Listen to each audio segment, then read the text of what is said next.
Part 1. You will hear a man phoning a real estate agent in order to rent out rooms in his house. First, you have some time to look at questions 1 to 7.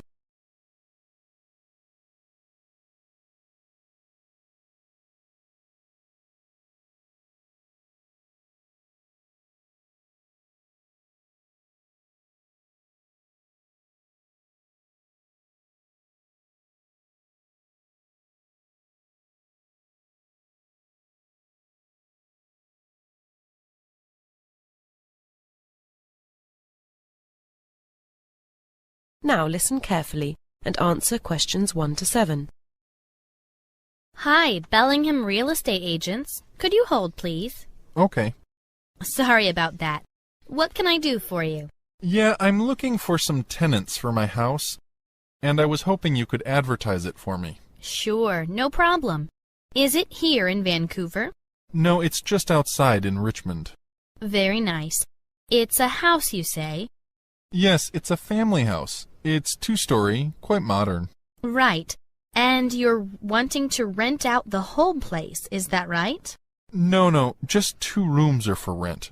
That's 2 bedrooms plus the use of the rest of the house. It would really suit a couple of students. Okay. Can you just tell me the address, please? Yeah, sure. It's 3281 Number 1 Road, Richmond. Okay. That's quite a way out. And how much were you thinking of for these rooms?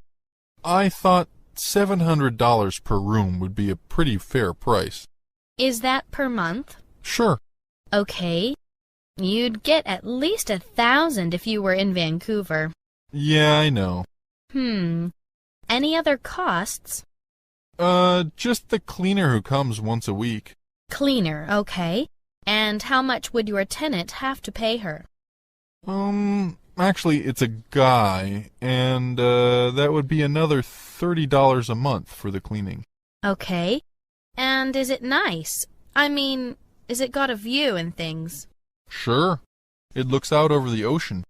No garden, but there's lots to look at from the lounge. Okay, and your name is? Peter Trubois. Trubois. Is that B-O-Y-S? No, it's Truboise. Trubois. Nice name. And your address? It's the same one I just gave you. Fine, as above. Got a phone number you can give me? Sure, I'm calling you from it. It's 6047-4106. And a cell? Yes, that's 903-277-3987. Before you hear the rest of the conversation, you have some time to look at questions 8 to 10.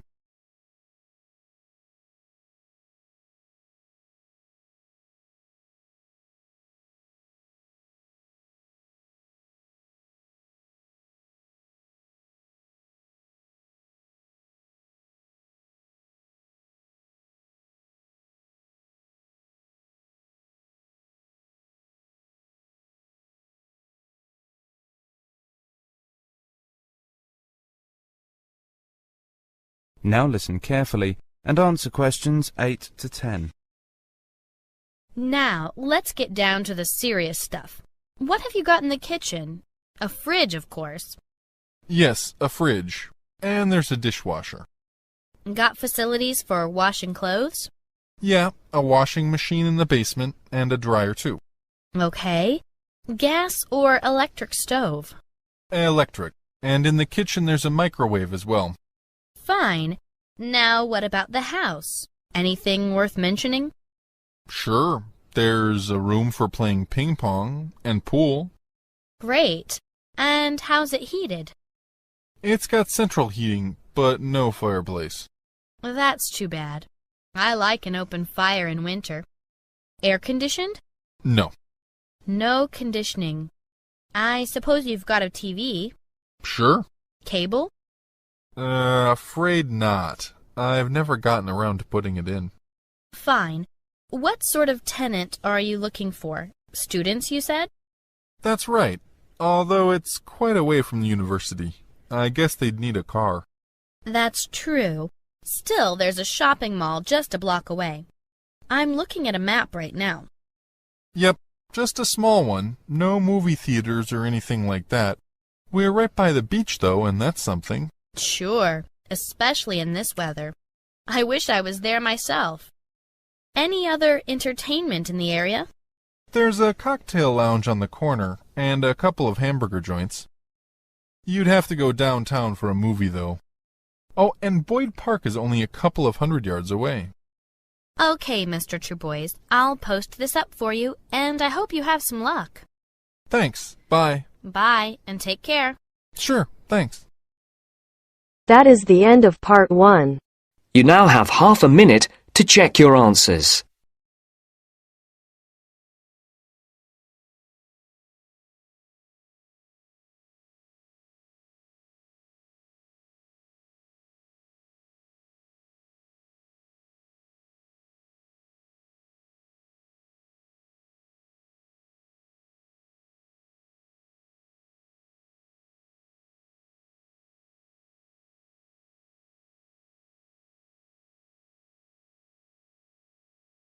Now turns to part 2.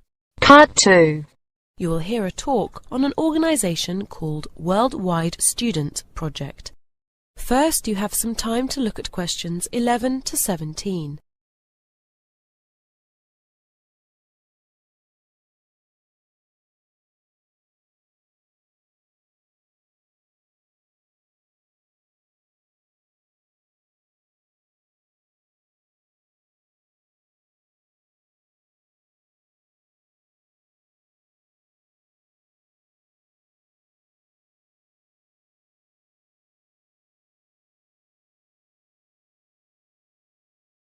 Now listen carefully and answer questions 11 to 17. Hi everyone, my name's Sam Thomas, and I'm here to give you some information about Worldwide Student Projects, or WSP for short. The talk takes about 5 minutes, and after that I'll be happy to answer questions, okay? Right, well, WSP is a voluntary service organisation which was set up to promote international understanding. Right now we've got people from 30 different countries working in local communities around the world. So if you're interested in joining them, I'd like to tell you about some of the opportunities that are available. Now, depending on how long you want to be away, there are 3 sorts of projects to choose from. Short-term projects lasting 2 to 3 weeks, medium-term projects lasting between 1 and 6 months, and long-term projects which can be anything up to a year. One of the short-term ones we've got on offer at the moment is in Japan. It's a village improvement project, and the work involves clearing the river banks and planting flowers, things like that. You'd be working alongside local people, so you need a basic knowledge of Japanese for that. The next one to tell you about is a children's holiday centre in Poland. What's required here is basically manual work. You'll be painting rooms, gardening and generally preparing for the children's arrival. It's a medium-term project lasting 6 weeks, and there's comfortable accommodation on site. And now something for the animal lovers amongst you. It's a conservation project for sea turtles in Mexico. Sea turtles are under threat from poachers in that part of the world, so your main job would be collecting and moving the eggs to a safe site. It's a short-term project, and you'd be staying in a local school, but be aware that it has very basic conditions. Don't expect any luxury of satellite TV. Now here's an exciting opportunity in China for any budding architects. This is a long-term project, and placements are for 9 months. You'd be working in an office in Shanghai, involved in planning and design, under supervision of a local architect. Oh, and I should mention that you have to pay an additional fee of $250 when you arrive. Finally, do we have any medical students here? Because there's a placement available in a centre for disabled children in India. You'd be providing general medical care and also assisting in the outpatients of department. It's for 6 months, so you can get plenty of experience and also do something worthwhile for disabled children. Before you hear the rest of the talk, you have some time to look at questions 18 to 20.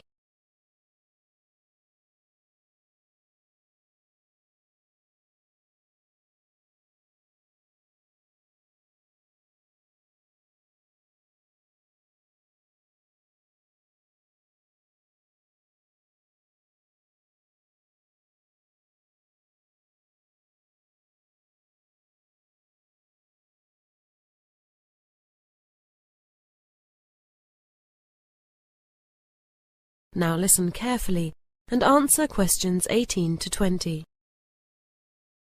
Well, that's just a taste of the incredible range of projects we have to offer. But I hope it's whetted your appetite.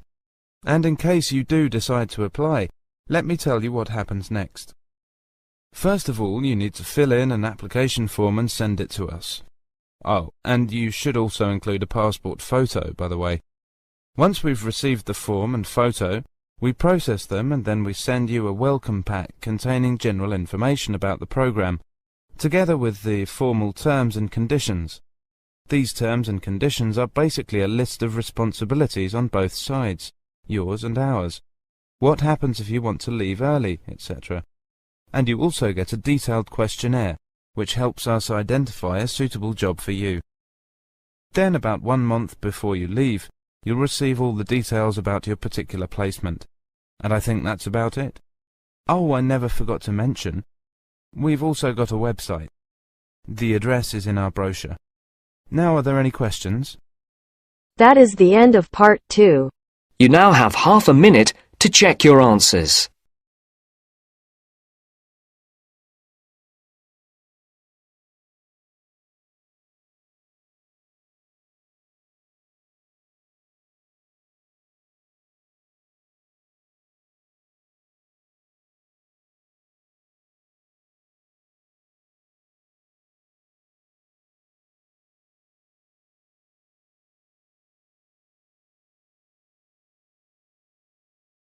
Now turns to part 3.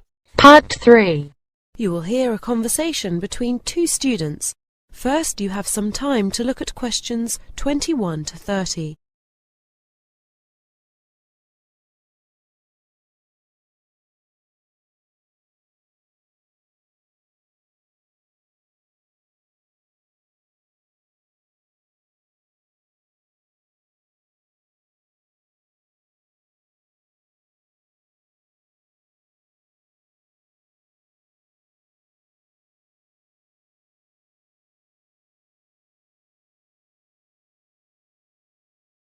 Now listen carefully and answer questions 21 to 30.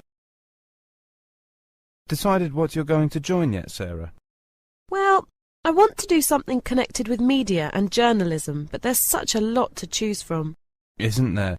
Let's look at all the information we've got, and we can decide what we want to do later. Right, let's see. There's something here called Grapevine. What is it? It's a student magazine. Apparently it won Magazine of the Year at The Guardian and NUS. I guess that's the National Union of Students Media Awards in 1995. That sounds good. Do they want people to work on it? Oh yes, they want lots of people. It says here they need people to write features, sell advertising, and to proofread articles. Oh, and to take photographs. That's a possibility. I like the idea of taking photographs. Do you? I think I'd like to write articles, but I'm not sure. What have you got there? Concrete. It's a newspaper. It sounds very professional. What makes you say that? Well, it's 48 pages long, for a start. That's bigger than some national newspapers. I suppose it is. What else does it say? Let's see. It did well at last year's Media Awards too, and it says it has lots of different sections as well as news, like features, sport and entertainment. That might be good experience. What do they need people for? They want people to edit and organise. I wonder what they mean by organise. Yes, it does sound a bit vague. Well, it's obviously well organised. It started in 1992 and it's still going strong. Sounds possible. Yeah, but let's go on, shall we? Before you hear the rest of the talk, you have some time to look at questions.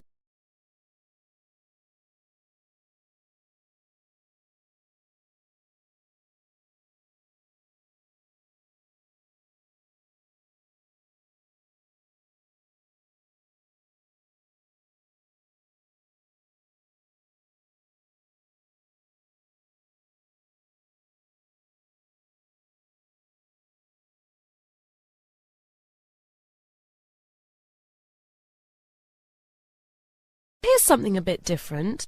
Live Wire. It's a student radio station. Now that does sound interesting. What type of programs do they produce? It just says good quality and entertaining programs. What are they looking for? Again, there aren't a lot of details. It says they want people to work in all areas of radio broadcasting. I think I'd like to find out more about that one. So would I. We'll come back to it later. Oh, look at this! Do you fancy being on television?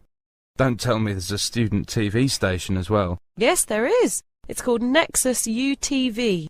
They produce a wide range of programs, and they have a production deal with the BBC. That sounds really interesting.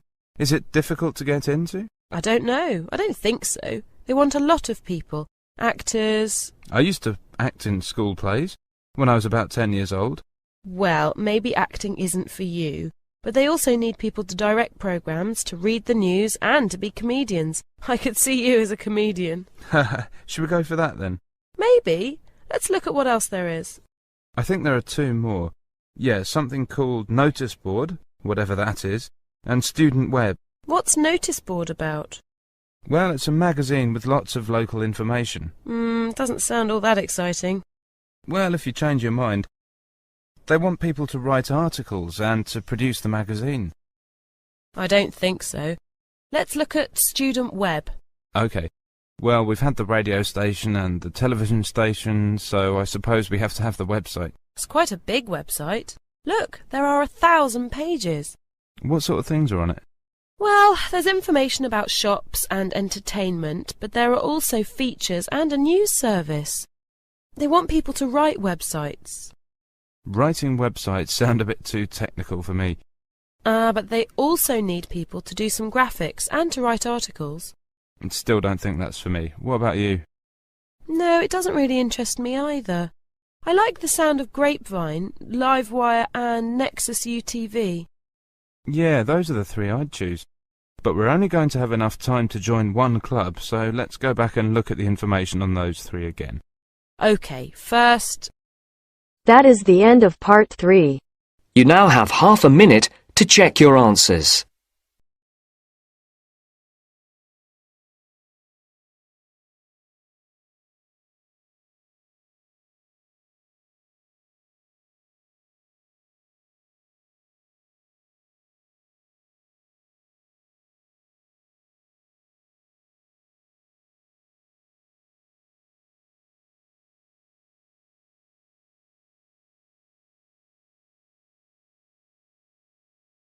Now turns to part 4. Part 4. You will hear a lecture about tourism. First, you have some time to look at questions 31 to 40.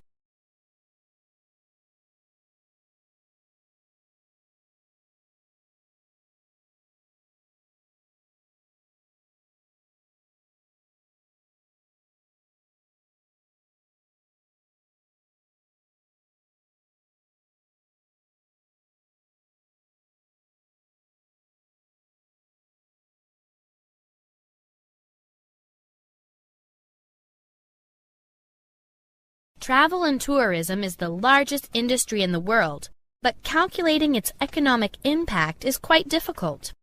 The one thing everybody can agree on, though, is that it's huge. There are two things which have influenced the growth of tourism. There are firstly, social factors, and secondly, technology and the way it's developed. Let's consider the social factors first of all. Demand for tourism is determined mainly by the amount of wealth a country has, which is why countries such as Japan, Australia, the USA, and Western European countries have contributed most in terms of tourist numbers in the past. However, growing wealth in developing countries will mean that demand for holidays abroad will take off there in the near future, boosting tourism enormously. That said, the majority of tourists are still from what are called the developed nations. However, studies show that their number will not rise much further in the next few decades, because their populations are fairly stable. As a result, there'll be a growth in the number of retired people who will have more time on their hands. This will influence the kind of tourism wanted. Fewer skiing holidays will be required, but there'll be an increase in the number of people wanting to visit art galleries. Let's turn now to the second factor in the growth of tourism. The technology that sustains mass tourism today is the jet plane. Air travel has opened up the world. In 1970, scheduled planes carried 307 million passengers. Today, there are 4 times as many. In fact, cheaper and more efficient transport have been behind the development of mass tourism from its beginnings in Britain in the 19th century. The first package tours were arranged in 1841 by Thomas Cook, an entrepreneur whose company subsequently became one of the world's largest tour operators. In his day, it was the railway that allowed his business to flourish. Today, technology is proving important in other ways as well as in transportation. In the past, people went to a travel agent to find and book their holiday. Now many of these people are bypassing the high street travel agents and booking their holidays themselves on the internet. Airlines have been keen to encourage this direct approach as it keeps down their costs. And increasingly, high street travel agents are finding their business is disappearing. These days, there may be more tourists to go around, but there is also more competition among destinations, as cities, countries, and continents all compete for tourist revenue. But becoming a tourist destination is not quite as straightforward as it may seem. For example, Ireland used to sell itself as a place to enjoy the beautiful countryside. However, it soon discovered that it was attracting young student backpackers without any money. So how did Ireland set about increasing revenue from tourism? Well, the Irish Tourist Board came up with the idea of promoting the country's literature, using the names of writers such as Oscar Wilde and James Joyce to appeal to older, richer tourists who would spend their money in the hotels and restaurants of the country. However, there are other ways of appealing to tourists. The U.S. is dotted with places that claim to be the capital of something or other, sometimes things which may seem rather strange. Crystal City, for example, is the world capital of the vegetable broccoli. And then there's Gilroy, famous for its garlic. These towns are trading on a single gimmick to attract the tourists. Festivals are another way to bring them in. Literary, food, art. They're all staged for one reason only, to attract tourist revenue. Many a town has sought to copy the success of Stratford, Ontario, which was transformed from a small, run-down, blue-collar town to a bustling cultural center by the efforts of Tom Patterson, who managed to persuade a British director to stage their first drama festival in 1953. But then, boosting a city through tourism is nothing new. In 18th century England, Bath Spa became fashionable after the owners of the hot baths employed Beau Nash, the trendsetter of his day, to promote the city. I want to end the lecture there for today. Thank you. That is the end of part 4. You now have half a minute to check your answers.